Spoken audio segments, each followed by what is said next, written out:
भगवान श्री कृष्ण की बड़ी अनोखी शोभा हुई। ऐसा चमक जान पड़ता था मानो अंगूर की पीली दमकती हुई स्वर्ण मुरलियों के बीच में ज्योतिमय नीलमणि चमक रही हो। नृत्य के समय गोपियां तरह तरह के ठुमक ठुमक कर अपने पांव कभी आगे बढ़ाती और कभी पीछे हटाती, कभी गति के अनुसार धीरे धीरे पांव रखती तो कभी बड़े वेग से, कभी चाक की तरह घूम जाती, कभी अपने हाथ उठा कर भाव बनाती तो कभी विभिन्न प्रकार से उन्हें चमकाती, कभी बड़े कलापूर्ण ढंग से मुस्कुराती तो कभी भौहें मटकाती। नाचते नाचते उनकी पतली ऐसे लचक रही थी मानो टूट गई हो। झुकने बैठने उठने चलने की फुर्ती से उनके स्तन हिल रहे थे तथा वस्त्र उड़े जा रहे थे। कानों के कुंडल हिलकर कापोलों का जाते थे। नाचने के परिश्रम से उनके मुंह पर पसीने की बूंद झलकने लगी। केशों की चोटियां कुछ ढीली पड़ गई। नीवी की गांठें खुल जा रही थी। इस प्रकार नटवर नंदन लाल की परम प्रियासी गोपियां उनके साथ गाकर नाच रही थी। परीक्षित उस समय ऐसा जान पड़ता था मानो बहुत से श्री कृष्ण सांवले सांवले मेघ मंडल है। उनके बीच बीच में चमकती हुई गौरी गोपियां बिजली है। उनकी शोभा सीम थी। गोपियों का जीवन भगवान की रति है, प्रेम है। श्री कृष्ण से सटकर नाचते नाचते ऊंचे स्वर में मधुर गान कर रही थी। श्री कृष्ण का स्पर्श पाकर और भी आनंद मगन हो रही थी। उनके राग रागनियों से पूर्ण गान से यह सारा जगत अब भी गूंज रहा था। कोई गोपी भगवान के साथ उनके स्वर में स्वर मिला रही थी। वह श्री कृष्ण के स्वर की अपेक्षा भी ऊंचे स्वर से राग अलापने लगी। उसके विलक्षण और उत्तम स्वर को सुनकर वे बहुत ही प्रसन्न हुए और वाह वाह करके उनकी प्रशंसा करने लगे। उसी राग को एक दूसरी सखी ने द्रुपद में गाया। उनका भी भगवान ने बहुत सम्मान किया। एक गोपी नृत्य करते करते थक गई। उसकी कलाइयों से कंगन और चोटियों से बेला के फूल खिसकने लगे।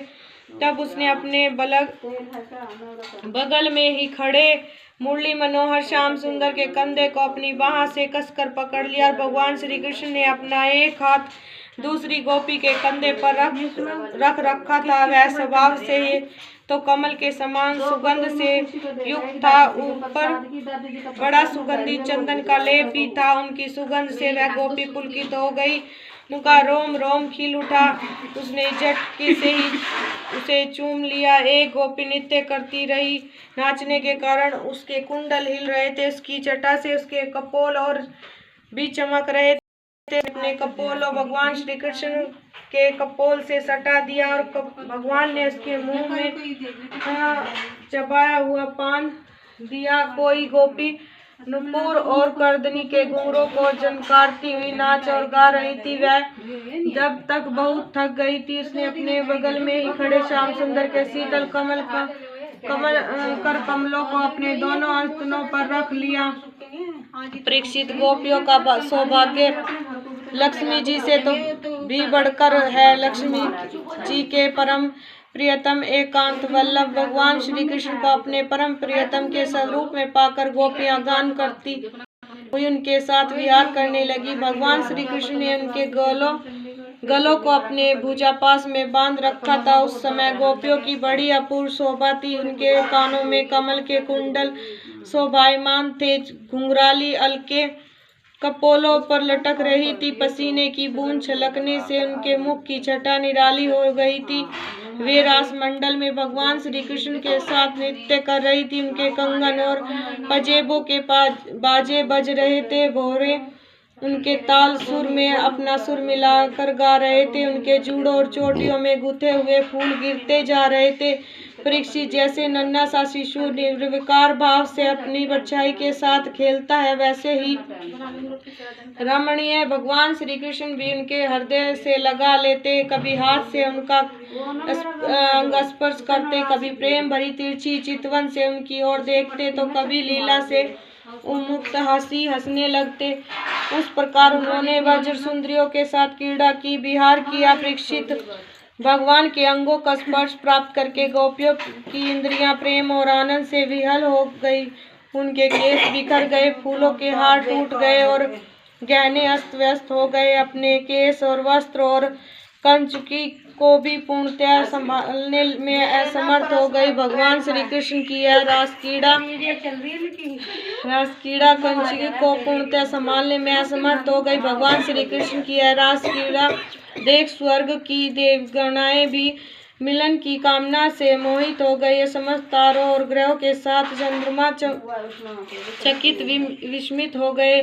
परीक्षित, यद्यपि भगवान आत्मराम हैं, उन्हें अपने अतिरिक्त और किसी की आवश्यकता नहीं है, फिर भी उन्होंने जितनी गोपियां थी उतने ही रूप धारण किए और खेल खेल में उनके साथ इस प्रकार विहार किया। जब बहुत देर तक गान और नृत्य आदि विहार करने के बाद कारण गोपियां थक गई तो करुणा में भगवान श्री कृष्ण ने बड़े प्रेम से स्वयं अपने सुखद कर कमलों के द्वारा उनके मुंह पहुँचे। परीक्षित, भगवान के कर कमल और नख स्पर्श से गोपियों को बड़ा आनंद हुआ। उन्होंने अपने उन कपोलों के सुंदर से जिन पर सोने के कुंडल झिलमिला रहे थे, घुंघराली अलकटे लटक रही थी, उन प्रेम भरी चितवन से जो सुधा से भी मीठी मुस्कान से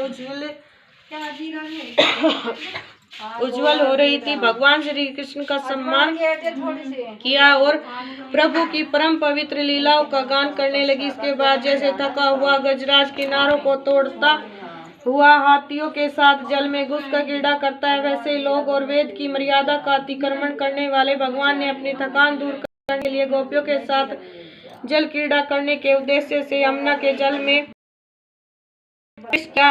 उस समय भगवान की वनमाला गोपियों के अंग की रगड़ से कुछ कुचल सी गई और उनके वक्षस्थल की केसर से वह रंग भी गई और उसके चारों ओर गुनगुनाते हुए भोरे उनके पीछे पीछे इस प्रकार चल रहे थे मानो गंधर्वराज उनकी कीर्ति का गान करते हुए पीछे पीछे चल रहे हों। परीक्षित, यमुना जल में गोपियों ने प्रेम भरी चितवन से भगवान की ओर देख कर हंस रहा हो, उन पर इधर उधर से जल की खूब बौछारें डाली। जल उछील कर उन्हें खूब नहलाया। विमानों पर चढ़े हुए देवता पुष्पों की वर्षा करने लगे, उनकी स्तुति करने लगे। इस प्रकार यमुना जल में स्वयं आत्मराम भगवान श्री कृष्ण ने गजराज के समान जल विहार किया। इसके बाद भगवान श्री कृष्ण ब्रज युवतियों और भोरों की भीड़ से घिरे हुए यमुना तट के उपवन में गए और वहाँ बड़ा ही रमणीय था। उसके चारों ओर जल और स्थल से बड़ी सुंदर सुगंध वाले फूल खिले हुए थे। उनकी श्वास लेकर मंद मंद वायु चल रही थी। उनके भगवान इस प्रकार विचरण करने लगे जैसे मंद श्वास लेकर